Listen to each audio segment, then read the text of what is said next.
இன்னைக்கு நம்ம black sphere பற்றி பார்க்க போகிறோம். The block sphere is a three-dimensional graphical representation used to visualize the state of a single qubit in quantum computing.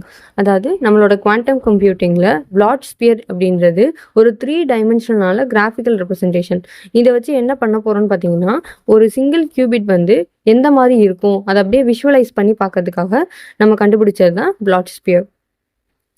It represents all possible states of a qubit as points on the surface of the sphere. அதாவது என்னென்ன வந்து ஒரு கியூபிட்டாக இருக்க முடியுமோ அது எல்லாத்தையுமே வந்து ஒரு ஸ்பியரோட சர்ஃபேஸில் வந்து ரெப்ரசன்ட் பண்ணியிருப்பாங்க. The north pole represents the state ket 0 and the south pole represents the state ket 1. While all other points on the sphere represent superposition states. அதாவது நம்மளோட நார்த் போலில் பார்த்தோம் அப்படின்னா கெட் 0 அப்படின்றத ரெப்ரசென்ட் பண்ணும். அதே சவுத் போல் பார்த்தோம் அப்படின்னா கெட் 1 அப்படின்றத ரெப்ரசென்ட் பண்ணும்.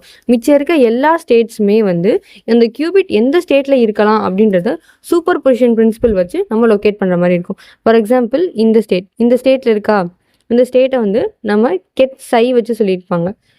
சை வச்சு என்ன பார்த்துருப்போம், ஆல்ரெடி கியூபிட்ஸை வந்து நம்ம எப்படி ஒரு ஃபார்முலா பார்த்துருப்போம். Get psi is equal to alpha get 0 plus beta get 1 அப்படின்றத படிச்சிருப்போம்.